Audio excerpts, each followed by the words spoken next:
Going on, everyone? John Matrix here. Hope you're having yourselves a wonderful day. We're going to be jumping into the world of SCP again with the Exploring series here. This one, the Exploring series is going into Halloween SCPs. So, I mean, that could be any number of things, you know. Could be getting into like werewolves and vampires and ghosts and things like that. Could be getting into, you know, something to do with jack-o'-lanterns and the Day of the Dead, and who knows, it could go any kind of number of ways. So I'm interested to see where this is going to go, if it's only about specific SCPs that I guess can show up and do whatever it does on the specific Halloween day or not, you know.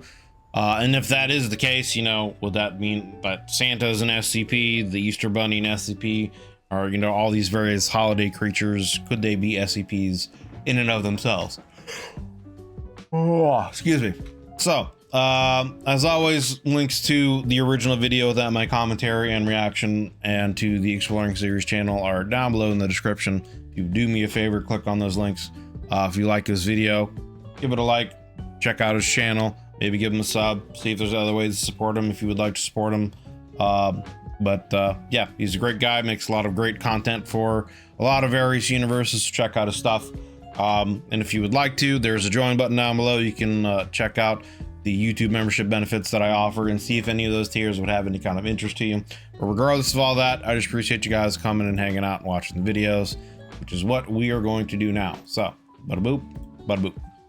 Halloween SCPs. For decades now, Halloween has ushered in a yearly trend of Halloween and spooky themed entertainment, ranging from made-for-TV movies to Halloween episodes on TV shows to horror movie marathons. The SCP universe... I remember that as a kid, honestly. They I don't really see them as much on anymore these days, but I do remember as a kid there always being like these monster movie marathon things that they would have on the various cable TV programs. Oftentimes, they would also have like a lot of Godzilla monster marathons that would go on around that time too. And I love, you know, the kaiju stuff. I grew up on Godzilla. That's my bread and butter. So around this time of year as a kid, I always loved it just because of that stuff too, watching these monster movie things. So bring back the monster movie marathons, I say. Versus, of course, to horror movie marathons. The SCP universe is, of course, already rife with horror themes. Very true. But Halloween is really its own theme, distinct from the broad category of horror. And the SCP Wiki, of course, has its share of Halloween-related articles. There are a large number of tales connected to Halloween, mostly made due to a couple of Halloween contests, but this video will specifically focus on SCPs that are connected in some way to All Hallows Eve. Okay. As far as I know, SCP-330 was the first SCP related to Halloween, and it's a small stainless steel bowl filled with a variety of candy. Interesting. There's a handwritten note taped to the side that is anomalously unremovable. Is this note going to be like, oh, only take one, and if you take more than one, it like steals your soul? Is that what it is? Because I mean, those kids kind of deserve it. When you sit there and you put out a bowl of candy, you know, because you got to go out and do something, and you know, you see on the camera these kids literally just dump it in there and don't leave any for anyone else. They deserve to get snatched, I'm saying. There's a handwritten note taped to the side that is anomalously unremovable and also can't be obscured in any way. The note reads, "Take no more than 2, please," and anyone approaching the bowl from any angle is aware of this request. Anyone can take up to 2 pieces of candy from the bowl with no issues, although information about the candy itself, or if the bowl replenishes itself, is unknown. Yeah, I don't know if I would trust this candy. When an individual removes more than 2 pieces of candy in a 24-hour period, or uses some sort of tool or drone to do so, their hands are both immediately severed at the wrists. Yikes. This cut is made on the molecular level and is done perfectly cleanly. SCP-330 was first discovered a few days after a Halloween that had resulted in a number of dismemberments, and the police officers that had seized 330 were all slaughtered after one of them emptied out the bowl. I was gonna say, what happens if you empty the bowl then? Like, if you just tip the bowl over and empty all of it out, like, I would assume it literally just snatches your soul out of you. A D class with prosthetic hands was forced to remove 3 pieces of candy Oh, from Lord. 330 and complained about constant phantom pain from his absent wrists, as well as a burning sensation on his stumps until 24 hours had passed. SCP-097 is an area comprised of the abandoned remains of a 1969 county fair in the Midwestern United States. Many deteriorated structures still remain from the fair, but most of the area is covered in several dozen varieties of pumpkins, some that have been identified, and many others that were previously unknown to agriculture. Most of these pumpkins have grown to enormous size. Is this gonna be the Great Pumpkin? Are we getting into, you know, Charlie Brown here?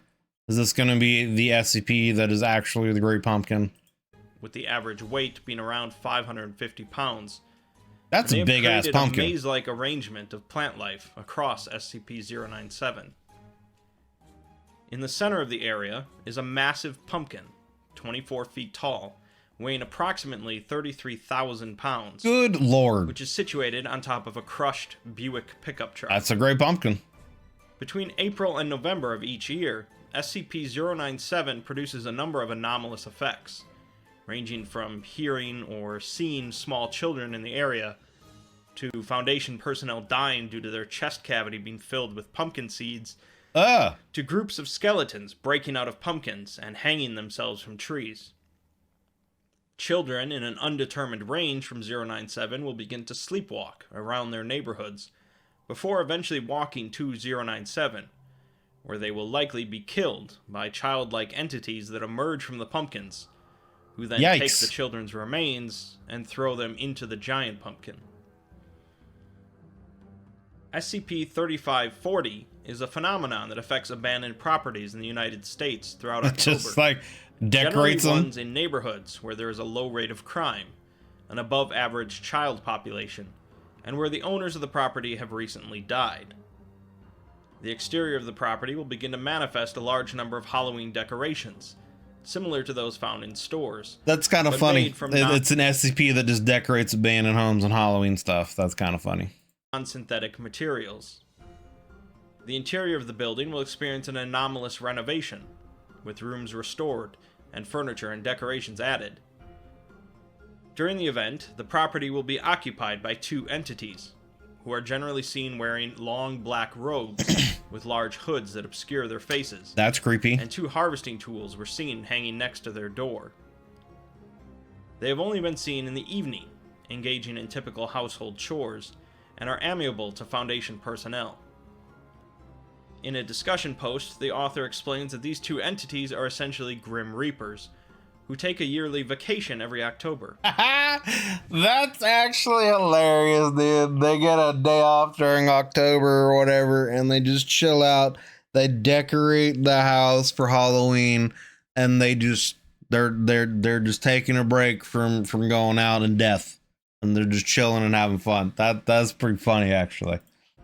A bit simple and wholesome, but a far cry from the rampant horrors of the previous SCP. Yeah, that's funny. SCP-25... I mean, I guess even Grim Reaper's got to have a vacation every now and then, right? You know what I'm saying? Everyone needs some time off. 523 is another phenomenon, this time affecting all seasonal Spencer's? Halloween stores in the US and Canada for a which I haven't been to a Spencer's in more than 20 years. Do they even still exist? You guys know what a Spencer's is, and you know, but like, that's what this looks like. This looks like a Spencer's store. 24-hour period, starting on sunset on October 31st.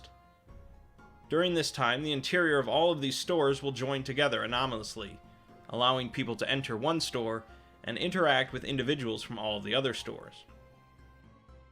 Additionally, each store will be staffed during the period by a number of small creatures, roughly 1 meter in height, possessing a variety of features taken from different animals, as well as disproportionate limbs. Nice. These creatures will run the stores normally, although they will encourage customers to pay for their purchases using trades rather than money. Barter system, These trades incorporate both various physical goods, including hair, drugs, and children, as well as abstract concepts, such as memory. Children are not really a currency that I would think would be, you know, part of a barter system. Drugs, and children, as well as abstract concepts such as memories, emotions, or years of life. Interesting. These entities will reluctantly accept money if a customer insists, but objects purchased with trades will exhibit anomalous properties. Examples include a set of prosthetic vampire fangs that cause the wearer to develop an uncontrollable desire to consume blood. So they become an actual vampire. Costume that causes the wearer to have decreased sexual inhibitions and increased attractiveness to the opposite sex. Interesting. And a bag of pumpkin seeds that originated from SCP-097. Any individual that attempts to block entry to a store will experience intense pain until they leave, and will then experience extremely bad luck for a period of 366 days. One way to deal with Karens. The Foundation managed to capture one of the entities, who claim that they are autumn people from the border country between summer and winter, and they come to trade things to humans, just as they did in the past. Of course, it wouldn't be Halloween without Dr. Wondertainment, and SCP-3992 are Wondertainment Wacky Halloween Fun Masks. I would not want a fun mask from anything to do with Wondertainment. Like, I feel like it would be a situation where you put the mask on and you can't take it off, or if you do take it off, it like literally like peels your face off with it or something. Something insane. These masks appear to be a variety of children's Halloween masks, constructed from simple materials. Why is Frylock looking at me like this? You know what I'm saying? That's all I'm getting right here is Aqua Teen Hunger Force with this. But exhibit no anomalous properties when worn by a non-anomalous individual. When an anomalous entity puts one on, however, their physical appearance will change, resembling a small child in a full Halloween costume. This change is visual only, and the new clothing or physical appearance can't be felt. The masks were tested on a number of other SCPs with success, including SCP-2287, one of Wondertainment's Little Misters. 2287, known as Mr. Headless, is a humanoid possessing no head, but still able to think, hear, smell, and speak. Is it that he has no head, or that his head is invisible? When attempting to view Mr. Headless with just a naked eye, individuals will instead see a headless version of themselves from Mr. Headless's perspective. Mr. Headless was created to be a Halloween special Little Mister, designed to scare and entertain the whole family. Mr. Headless believes his effect to be diminished with the growing presence of glasses and cameras, as it's not as much fun for the people when they don't get to be headless with him. It's likely that I've overlooked some SCPs related to autumn, October, or Halloween, and there are certainly a number of pleasant, entertaining tales related to the holiday that you can look into yourself. For the most part, however, in a universe filled with daily horrors and life-threatening dangers, Halloween brings out a more wholesome side of the strange. Yeah, most of them didn't seem terrible. The pumpkin one was terrifying, that was about it. A community together to celebrate and to be mindful of the dead, even back to the ancient festival of Samhain. While in today's world, Halloween is largely focused on candy, costume parties, and decorations, its connection to the strange anomalies of the other side will never go away. Interesting. I mean, most of those, like I said, didn't sound too bad here. For our customers out there who struggle with these feelings on a daily basis, we have decided to give you a special free of charge reward this Halloween. A little something to show our gratitude for your continued support.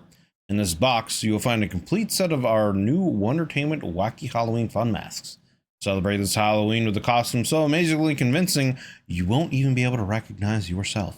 Have fun out there, kids, and try not to wander into any dark forest while trick or treating.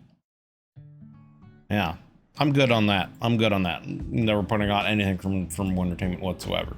So, I mean, overall, those really weren't that bad. I mean, like SCP-331, the bowl filled with candy. I mean, you kind of deserve it, man. Okay, like if you're one of those people where it literally says like just take a piece or two and you put the whole bowl in your bag and not leave anything for anyone else, you kind of deserve to get your hand cut off or worse. I'm just saying.